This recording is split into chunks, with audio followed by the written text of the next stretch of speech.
Hello दोस्तों, मैं हूं अभिषेक और आप देख रहे हो पोल्ट्री वाला यूट्यूब चैनल। तो दोस्तों, आज के वीडियो में हम बात करेंगे कि मुर्गियों के अंडे हम किस तरीके से बढ़ा सकते हैं। जस्ट फॉर एग्जांपल, अगर आपके पास 100 मुर्गियां थी और रोज़ के आपको 30 अंडे मिल रहे थे, तो इस वीडियो में बताई गई जो भी जानकारी है उसको अगर आप फॉलो करते हो, प्रॉपर तरीके से इम्प्लीमेंट करते हो, तो आपको फिर उस दिन के बाद 40 अंडा 50 अंडा मिलना शुरू हो जाएगा। अंडों में बढ़ोतरी आपको देखने को जरूर से मिलेगी। बस आपको एक बात का ध्यान देना है, जैसे कि अगर उम्र के 6वें महीने से लेकर 10वें महीने की मुर्गी अगर आपके पास है सोनाली ब्रीड की, जस्ट फॉर एग्जांपल, तो वो आपको 60% से लेकर मैक्सिमम 65% तक के भी अंडा दे सकती है। जैसे जैसे उसकी मुर्गी की उम्र बढ़ती जाएगी, थोड़ा सा 2% 5% अंडों का प्रोडक्शन धीरे धीरे कम होते जाएगा। मेरा कहने का मतलब यह है कि जब आपकी मुर्गी आपके पास 6वें महीने से लेकर 10वें महीने की है, ठीक है, 60% से लेकर 65% तक के अंडा वो आपको दे सकती है। लेकिन इस मैनेजमेंट को सुधार करके आप वो अंडे के प्रोडक्शन को 80% 90% तक के लेकर नहीं जा सकते। हर एक मुर्गी का अपना एक मैक्सिमम अंडा देने का रेशियो होता है, उस रेशियो को आप क्रॉस नहीं कर सकते, ठीक है। तो वही दूसरे ओर पर अगर आपके पास रोड आइसलैंड रेड यानी कि RIR की मुर्गी है 6वें महीने से लेकर 10वें महीने की, तो उसी जगह पर उतना ही फीड खा के उतने ही उम्र में आपको मुर्गी वो 80% से लेकर 85% तक की भी अंडा दे सकती है, क्योंकि वो लेइंग कैपेसिटी उस ब्रीड की है खास तौर पर। तो मेरा कहने का मतलब यह है कि मैनेजमेंट में सुधार कर मैक्सिमम अंडों का प्रोडक्शन लेना ये फार्मर का काम है, लेकिन एक स्पेसिफिक रेशियो के ऊपर में आपकी मुर्गी अंडा नहीं दे सकती, इसकी भी जानकारी आपको होना जरूरी है। हर मुर्गी एक स्पेसिफिक रेशियो में ही अंडा देती है, उससे ज़्यादा अंडा नहीं देती है। तो वीडियो का टॉपिक अगर आपको अच्छा लगा हो तो दिल से वीडियो को लाइक जरूर कीजिएगा। चैनल को सब्सक्राइब नहीं करें, चैनल को सब्सक्राइब कर दीजिएगा।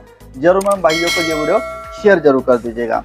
वीडियो के आगे ले जाने के पहले पोल्ट्री PDF ई-बुक और हार्ड बुक का एक छोटा सा इंट्रो हम देख लेते हैं, उसके बाद इस वीडियो को हम कैरी फॉरवर्ड करते हैं। पोल्ट्री बिजनेस करना चाहते हो तो वीडियो में दिखाई जाने वाला पोल्ट्री PDF ई-बुक और पोल्ट्री हार्ड बुक एक बार अगर आप पढ़ लेते हो तो पोल्ट्री के रिलेटेड बॉयलर पोल्ट्री फार्मिंग, देसी पोल्ट्री फार्मिंग और लेयर पोल्ट्री फार्मिंग की 90% जानकारी आपको मिल जाएगी। इस बुक में मैंने डिसीज, मेडिसिन, वैक्सीन और फीड मैनेजमेंट के अलावा चिक्स आने के पहले दिन से लेकर बड़े होने के बाद उनको बेचने तक इन सारी बातों को कवर किया है। पोल्ट्री PDF ई-बुक और पोल्ट्री हार्ड बुक दोनों में भी सेम इंफॉर्मेशन दी गई है और ये दोनों भी बुक आपको हिंदी, इंग्लिश और मराठी भाषा में मिल जाएंगे।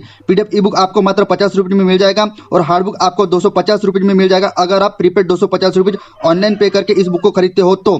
और अगर आप कैश ऑन डिलीवरी पे इस बुक को मंगवाना चाहते हो तो आपको 50 रुपये एक्स्ट्रा कैश कलेक्टिंग चार्जेस पे करना पड़ेगा। अधिक जानकारी के लिए या फिर इस बुक को खरीदने के लिए 91761143 इस व्हाट्सएप नंबर पर मैसेज कीजिए। तो मुर्गियों से ज़्यादा अंडे किस तरीके से हासिल कर सकते हैं, या फिर जितना अंडा पहले दे रही थी उससे ज़्यादा अंडे किस तरीके से हासिल कर सकते हैं, उसके लिए आपको मैं 5 पॉइंट आज की वीडियो में बताने वाला हूँ। पाँचों भी पॉइंट इंपॉर्टेंट है, पाँचों भी पॉइंट्स को ध्यान से समझिए, सुनिए और उसको अपने पोल्ट्री फार्म पर इम्प्लीमेंट कीजिए। सबसे पहला पॉइंट, फीडिंग का टाइम और दिए जाने वाला फीड हमेशा फिक्स रखें, उसमें बदलाव ना करें। फीडिंग का टाइम मतलब क्या होता है, जैसे कि मान के चलिए अगर आपने 2 टाइम फिक्स कर दिया लेयर मुर्गियों को फीड का, जैसे कि सवेरे के 7 बजे और शाम के 7 बजे, तो ऐसा नहीं होना चाहिए कि लड़का आज लेट आया या फिर वो गांव को चला गया या फिर आप किसी काम से बिजी थे जिसकी वजह से आप पोल्ट्री फार्म पर लेट गए, तो 7 बजे के बजाय आपने 9 बजे फीड डाल दिया सवेरे को, शाम को कभी 9 बजे डाल दिया, कभी कोई काम है करके शाम को 4 बजे ही फीड डाल दिया।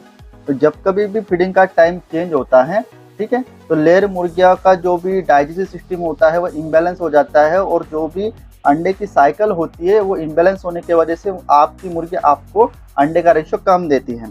तो हमेशा ध्यान में रखिएगा, कितना भी कुछ इंपॉर्टेंट काम हो ना हो, लड़का आपके पास हो या फिर ना हो, फीडिंग का टाइम हमेशा फिक्स होना चाहिए।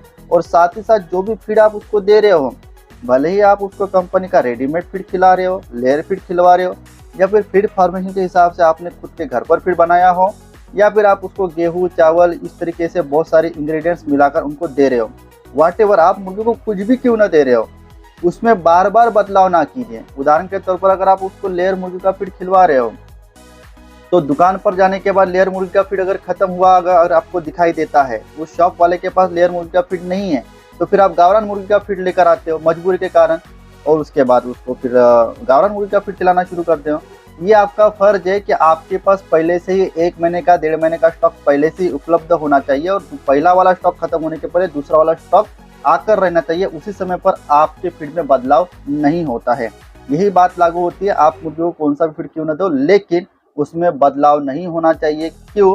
क्योंकि तो जब कभी फीड चेंज होता है तो उसमें प्रोटीन की मात्रा, मेटाबॉलिज्म मेटाबोलाइजेबल एनर्जी की मात्रा, कैल्शियम की मात्रा, मिनरल्स, वाइटामिन की मात्रा चेंज हो जाती है, जिसकी वजह से मुर्गी का जो डाइजेस्टिव सिस्टम होता है इनबैलेंस हो जाता है और आपकी मुर्गी का जो अंडों का रेशियो होता है वो कम हो जाता है। तो ये गलती आपको नहीं करना है, इसमें सुधार करना है। डेफिनेटली आपकी मुर्गी पहले से ज़्यादा अंडा देगी।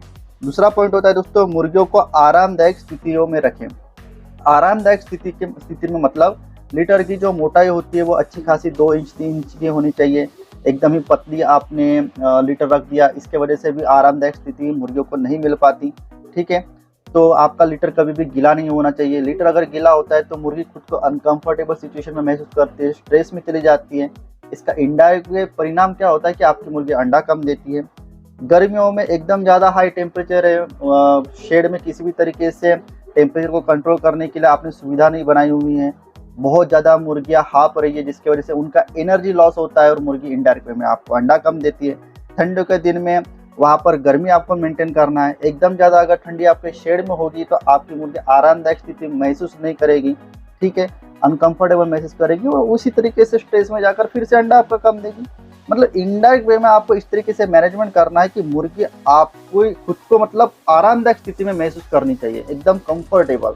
तो 101% आपकी मुर्गी ज़्यादा अंडा देगी। तीसरा पॉइंट है दोस्तों, ओवर क्राउडिंग और मुर्गों का ज़्यादा रेशो ना रखें। ओवर क्राउडिंग की वजह से क्या होता है, मुर्गी को नेचुरल बिहेवियर से रहने के लिए नहीं मिलता है, वो घूम नहीं सकती, फिर नहीं सकती। ओवर क्राउडिंग की वजह से बहुत ही कंजेक्टेड जगह होती है, उसकी वजह से उस पर एकदम ज़्यादा स्ट्रेस आ जाता है। साथ ही साथ अगर मुर्गों का रेशियो आप ज़्यादा रखते हो, मतलब कि 100% मुर्गियों में आप 14 से 15% मुर्गे रख सकते हो, या फिर दूसरी भाषा में बोलूँ तो ज़्यादा से ज़्यादा 6 से लेकर 7 मुर्गियों के पीछे में आप एक मुर्गा रख सकते हो।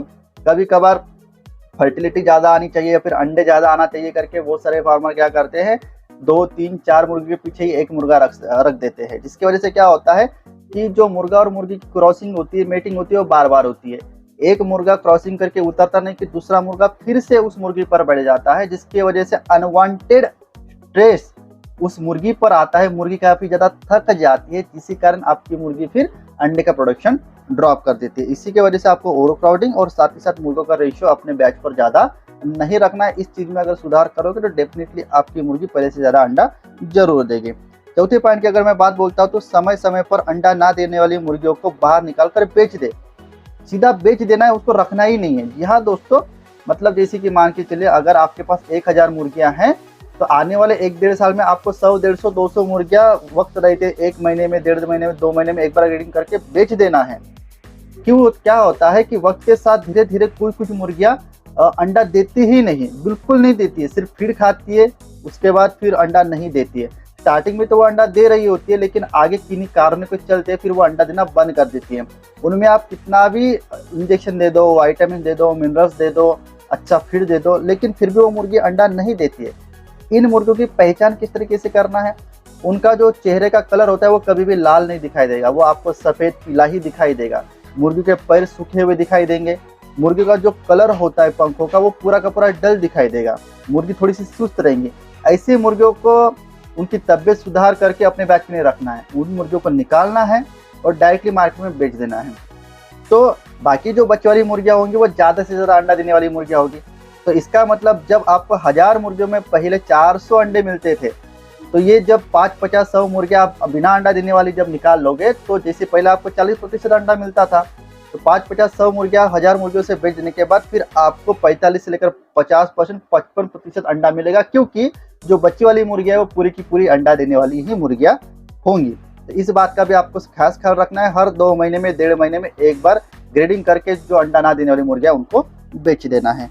5वीं पॉइंट की अगर मैं बात बोलूँ तो हर 2 महीने में मुर्गियों की डिवॉर्मिंग करना है। जी हाँ दोस्तों, अंडों का बिजनेस आप करते हो तो जब आपकी मुर्गी 5-6 महीने की हो जाती है तो उसके बाद 1.5 साल तक के कंटिन्यू अच्छे मात्रा में अंडा आपको देती है। तो ये जो अंडों का या फिर लेयर मुर्गियों का जो बिजनेस होता है वो 1.5 साल का टर्म का बिजनेस है। तो ऐसे समय में मुर्गियों के पेट में कीड़े होना बहुत लाजमी बात है और ये समस्या आती है और इसी के वजह से आपकी मुर्गियाँ अंडे का प्रोडक्शन कम कर देती है। किस तरीके से, मुर्गियों के पेट में जब कीड़े बन जाते हैं तो जब मुर्गी फीड खाती है, जब वो फीड वो मुर्गियों के अतड़ियों में जाता है तो वो अतड़ियों में जो टेपवर्म, राउंडवर्म होते हैं, पूरा का पूरा फीड वही खा लेते हैं, वही एब्जॉर्ब कर लेते हैं इसी के वजह से फीड खाने के बाद जो मेटाबॉलिज्म एनर्जी के रूपांतरण होने के बाद जो अंडा बनता है, वो अंडा बनने के लिए पर्याप्त मात्रा में एनर्जी मुर्गियों के शरीर में होती ही नहीं। समझ पा रहे हो? इसी के वजह से आपकी मुर्गी अंडा कम देती है। तो ये भी बहुत बड़ा फैक्टर है जिसके वजह से आपकी मुर्गी अंडा कम देती है। इसलिए मैं कहता हूँ कि हर 1.5-2 महीने में, 2.5 महीने में एक बार जरूर से जरूर डिवॉर्मिंग कीजिए, याद से कीजिए। डेफिनेटली आप देखोगे आपकी मुर्गियों ने अंडा ज़्यादा देना शुरू कर दिया होगा। तो आई होप दोस्तों वीडियो में जितने भी 5 पॉइंट्स बताए वो आपको प्रॉपर तरीके से समझ में आए होंगे। इनको इम्प्लीमेंट कीजिए, गारंटी के साथ आपकी मुर्गियाँ पहले से ज़्यादा अंडा जरूर देगी। वीडियो को लाइक जरूर कीजिए, चैनल को सब्सक्राइब कीजिए, जरूरतमंद पोल्ट्री फार्म भाइयों को वीडियो शेयर कीजिए। इसी तरह का पोल्ट्री का एक नॉलेजेबल वीडियो लेकर मैं मिलता हूं आपको नेक्स्ट वीडियो में। तब तक के लिए धन्यवाद।